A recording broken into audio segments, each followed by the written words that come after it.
السلام علیکم ورحمۃ اللہ وبرکاتہ۔ بچوں کیسے ہیں آپ سب؟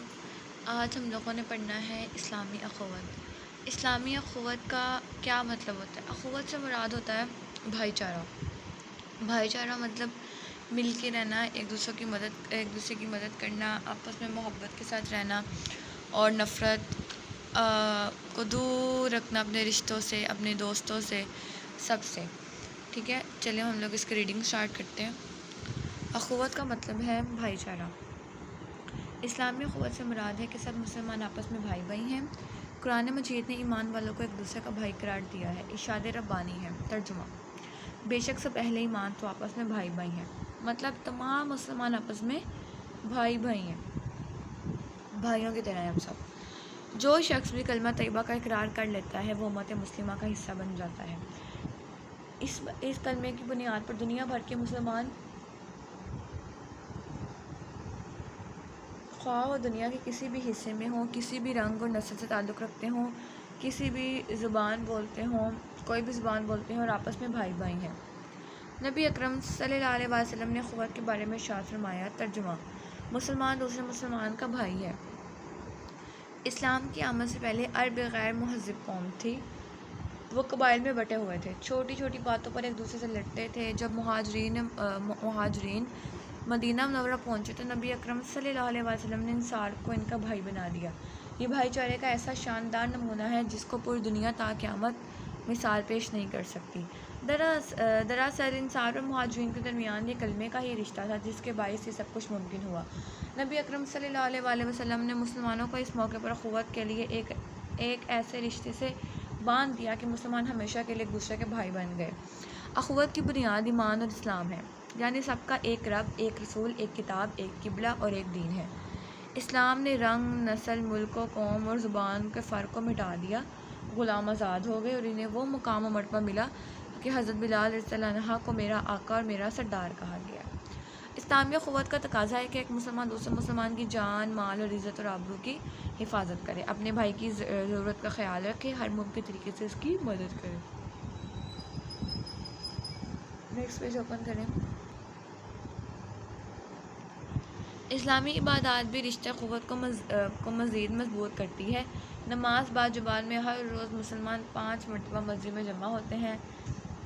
حج کے موقع پر پوری دنیا کے مسلمان رنگ و نسل کی تفریق سے بے نیاز ہو کر خانہ کعبہ میں اکٹھے ہو کر ایک ہی لباس پہن کر ایک ہی طریقے پر مناسک حج ادا کرتے ہیں۔ اخوت کے فوائد۔ اخوت مسلمانوں کے اتحاد کی علامت ہے۔ اخوت کی وجہ سے واحد اور مضبوط امت کا تصور پیدا ہوتا ہے۔ ایک دوسرے کی مدد، خیر خواہی، اثار اور قربانی کا جذبہ پیدا ہوتا ہے۔ اخوت سے مسلمانوں کے درمیان عزت و تکریم کا تعلق پیدا ہوتا ہے۔ اخوت کے تعلق کی بنا پر سب ایک دوسرے کا فائدہ سوچتے ہیں، دکھ سکھ میں شریک ہوتے ہیں، مشکل میں ایک دوسرے کے کام آتے ہیں۔ ہمیں چاہیے کہ ہم اس رشتے کی قدر کریں، اپنے مسلمان بھائی کی جان و مال اور عزت و آبرو کا خیال کریں، ایک دوسرے کی خیر خواہی، بھلائی اور محبت کے جذبے کو قائم رکھیں تاکہ یہ رشتہ ہمیشہ مضبوط رہے۔ جی بچوں، یہاں پر ہماری ریڈنگ ختم ہو گئی ہے۔ اب آپ نے اس چیپٹر کی ریڈنگ کی ہے۔ آپ نے اس چیپٹر کی ریڈنگ کر کے کیا سیکھا ہے کہ کس طرح ایک مسلمان کو دوسرے مسلمان کے ساتھ رہنا چاہیے۔ دیکھیں، جب ہم لوگ پیار محبت کے ساتھ ایک دوسرے کے ساتھ رہیں گے تو ہم میں خوشیاں ہی پیدا ہوں گی۔ اگر ہم کسی کے ساتھ دشمنی کریں گے، کسی کے ساتھ نفرت کریں گے تو اگلے کے ساتھ ہم نفرت کریں گے، لیکن سب سے زیادہ نقصان ہم اپنی ذات کا کریں گے۔ ہم جتنا اس کے بارے میں برا سوچیں گے اتنا اللہ تعالیٰ ہم سے ناراض ہوں گے۔ ہم جتنا اس کو غصہ کریں گے اتنا ہمارا مینٹل پیس خراب ہوگا، اتنی ہماری انرجی ڈرین ہوگی۔ تو ہمیں نہیں چاہیے کہ ہم اس طرح کی حرکتیں کریں۔ ہمیں چاہیے کہ ہم ایک دوسرے کے ساتھ محبت کے ساتھ رہیں، ایک دوسرے کے دکھ سکھ میں ساتھی بنیں، کیونکہ ہر وقت ٹائم ایک جیسا نہیں رہتا۔ کبھی آپ کو کوئی دکھ یا مصیبت آ جاتا ہے تو کبھی کسی اور کو کوئی دکھ یا مصیبت آ جاتا ہے۔ تو اگر آپ چاہتے ہیں کہ آپ کے دکھ یا مصیبت میں ہر کوئی آپ کے پاس آئے، آپ کی مدد کرے، تو اس کے لیے آپ کو پہلے سب کچھ کرنا پڑے گا۔ ٹھیک ہے، چلیے اب مشق کی طرف موو کرتے ہیں۔ پہلا سوال ہے، درست جواب پر ٹک کا نشان لگائیں۔ اخوت کا مطلب ہے عفو درگزر، دیانتداری، بھائی چارہ، رحم دلی۔ بھائی چارہ اخوت کی بنیاد ہے ایمان اور اسلام، طہارت و پاکیزگی، عبادت و زہد، تقوی اور پرہیزگاری۔ ایمان اور اسلام۔ اللہ تعالیٰ نے ایمان والوں کو ایک دوسرے کا قرار دیا، دوست، رشتہ دار، پڑوسی، بھائی۔ حدیث مبارک کے مطابق ایک جسم کی مانند ہیں کفار، امت مسلمہ، یہود، انصاری، امت مسلمہ۔ نیکسٹ پیج اوپن کریں۔ نبی اکرم نے اخوت کا رشتہ قائم کروایا انصار و مہاجرین کے درمیان، یہود اور انصاری کے درمیان، یہود اور مسلمان، کفار و مشرکین، انصار اور مہاجرین۔ مناسب الفاظ کی مدد سے خالی جگہ پر کریں۔ انسان اور مہاجرین کے درمیان ڈیش کا رشتہ تھا، کلمے کا۔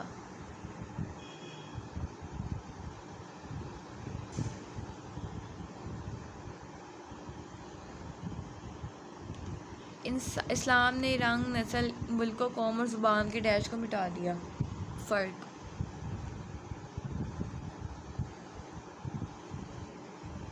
اسلامی عبادت ڈیش کو مضبوط کرتی ہے، اخوت کے رشتے کو۔ یہاں لکھ دیتی ہوں۔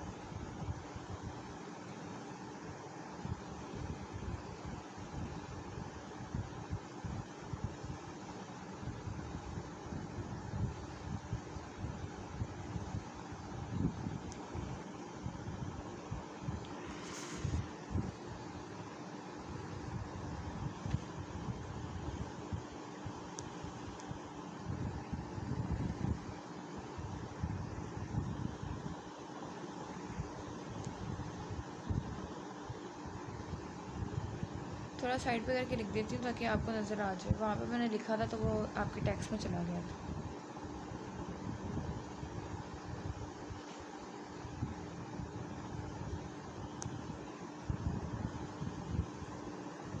اخوت مسلمانوں کی ڈیش کی علامت ہے، اتحاد۔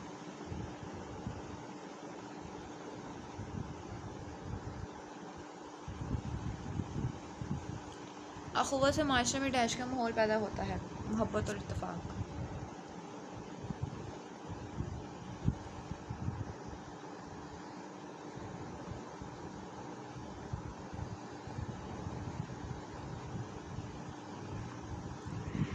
جی، مختصر جواب تحریر کریں۔ پہلا سوال ہے اخوت کا مفہوم واضح کریں۔ اس کے لیے آپ کو اپنے ریڈنگ کے فرسٹ پیج پہ آنا ہے۔ جی ادھر دیکھیں گے، یہاں سے لے کر یہاں تک، ٹھیک ہے، یہ آپ کا ہو گیا فرسٹ یونٹ۔ اب آپ سیکنڈ پہ موو کریں۔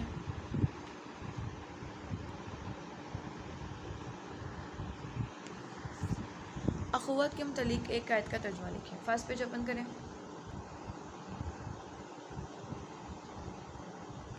یہ آ جائے، پہلے لکھیں گے شاد ربانی ہے، پھر یہ پوری لائن، واپس آئیں۔ اسلامی اخوت کا کیا تقاضا ہے؟ فرسٹ پیج اوپن کریں۔ یہ لاسٹ پیراگراف، یہ پورا لکھنا ہے آپ نے، 2 لائنز ہیں، واپس آئیں۔ جی، دور حاضر کے تناظر میں اسلامی معاشرے میں اخوت کی کیا اہمیت ہے، واضح کریں۔ یہ شورٹ جو ہے یہ بک میں تو پراپرلی نہیں لکھا ہوا، میں آپ کو اپنا شو کرواتی ہوں، آپ اس کو دیکھ لیں۔ جی، دور حاضر فتنوں کا دور ہے، اس دور میں محبت اور اتفاق ختم ہو رہا ہے۔ ہمیں چاہیے کہ اس دور میں بھی بھائی چارے کے ساتھ رہیں تاکہ امت مسلمہ میں اختلافات نہ ہوں۔ یہ آپ کا 4 شورٹ کا آنسر ہے، اس کو غور سے دیکھ لیں۔ دور حاضر فتنوں کا دور ہے، اس کو اپنی کاپی پہ اتار بھی لیں یا بک میں سائڈ پہ اتار لیں، بعد میں نیٹ کر لینا۔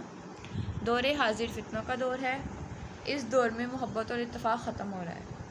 ہمیں چاہیے کہ اس دور میں بھی بھائی چارے کے ساتھ رہیں تاکہ امت مسلمہ میں اختلافات نہ ہوں۔ آپ سے سوال یہ پوچھا گیا ہے کہ جو آج کل کا موجودہ دور ہے اس میں اخوت کی کیا اہمیت ہے، کیونکہ آج کل کے دور میں بہت لڑائیاں، بہت نفرتیں ہیں، تو ہم اس کی اہمیت بتائیں گے اخوت کی، تو یہی ہوگا نا کہ جب ہم لوگ اتفاق محبت کے ساتھ رہیں گے تو ہماری امت مسلمہ کہیں نہ کہیں پہ، اگر سارے مسلمان یہ سوچیں کہ ہم اتفاق کے ساتھ رہیں گے، تو یہ سوچ اگر ہم لوگ پھیلائیں تو آہستہ آہستہ یہ ساری امت مسلمہ میں پھیل جائے گی اور سارے امت مسلمہ ایک قوت بن جائیں گے، ایک طاقت بن جائیں گے۔ تو یہ ہم سب پر فرض ہے کہ ہم محبت کے ساتھ رہیں، تاکہ ہمیں دیکھا دیکھی ہمارے چھوٹے، ہمارے ساتھ رہنے والے لوگ، ہمارے دوست و احباب بھی اس چیز کو اپنائیں، اور پھر یہ چیز کتنی آگے جائے گی ہمیں خود بھی اندازہ نہیں۔ اس سے اللہ تعالیٰ بھی بہت خوش ہوتے ہیں۔ دوبارہ سن لیں، پھر ہم لوگوں کی طرف موو کرتے ہیں۔ دور حاضر فتنوں کا دور ہے۔ اس دور میں محبت اور اتفاق ختم ہو رہا ہے۔ ہمیں چاہیے کہ اس دور میں بھی بھائی چارے کے ساتھ رہیں، تاکہ امت مسلمہ میں اختلافات نہ ہوں۔ آئی ہوپ کہ آپ لوگوں نے لکھ لی ہے۔ چلیں ہم لوگوں کی طرف موو کرتے ہیں، اپنی ایکسرسائز پہ واپس آئیں۔ جی، پہلا لونگ ہے، قرآن و حدیث کی روشنی میں اخوت بھائی چارہ کی اہمیت اور فضیلت واضح کریں۔ فرسٹ پیج اوپن کریں۔ جی، سب سے پہلے آپ لوگ لکھیں گے ڈیفینیشن اخوت کی، یہاں سے لے کر یہاں تک۔ اس کے بعد آپ یہ ارشاد ربانی کر کے یہ لکھیں گے، آپ کے پہلے 2 شارٹ ہو گئے۔ اس کے بعد آپ نے کیا کرنا ہے، یہاں سے لے کر یہاں تک لکھنا ہے، ایک پیراگراف، نیکسٹ لائن میں یہ فرمان لکھنا ہے۔ اس کے بعد اس سب کو آپ کٹ کر دیں، یہاں سے شروع کرنا ہے، اخوت کی بنیاد سے لے کر مدد کرے، ٹھیک ہے، یہاں تک۔ آئی ہوپ کہ آپ لوگ کو سمجھ آ گیا بچوں۔ پہلے آپ لوگوں نے کیا کرنا ہے، سن لیں، غور سے سن لیں، اٹیمپٹ کیسے کرنا ہے۔ پہلے لکھنی ہے ڈیفینیشن، اس کے بعد لکھنا ہے یہ فرمان،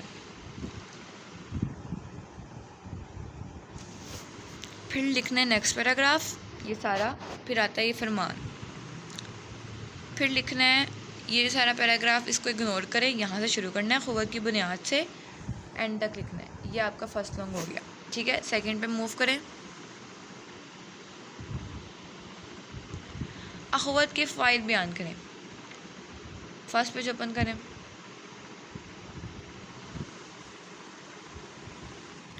یہ تو مسٹ آپ نے لکھنی ہے نا ڈیفینیشن۔ سیکنڈ پیج پہ آئیں، اس کے بعد آپ نے لکھ دینا یہ سارے فوائد۔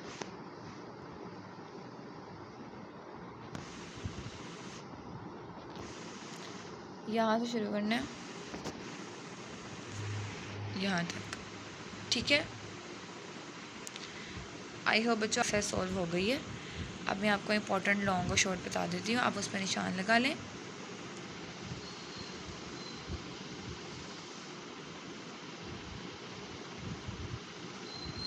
ٹھیک ہے، یہ 2 شارٹ اور یہ 2 لانگ، یہ ایگزام پوائنٹ آف ویو سے بہت امپورٹنٹ ہے۔ اچھا بچوں، آج کے لیسن سے ہمیں بہت کچھ سیکھنے کو ملا، ٹھیک ہے۔ میں آپ کو ایک کریٹیو ورک دیتی ہوں، کریں گے تو آپ کے لیے بہت آسانی ہوگی، آپ کو انٹرسٹنگ بھی لگے گا، نہیں کریں گے تو ایشو کوئی نہیں ہے۔ یہ ایگزام پوائنٹ آف ویو سے تو بالکل بھی امپورٹنٹ نہیں ہے، ایگزام میں تو ایسی چیزیں بالکل بھی نہیں آتی۔ یہ چیزیں ٹیچر اس لیے کرواتے ہیں تاکہ آپ لوگوں کے اندر سکلز پیدا ہوں۔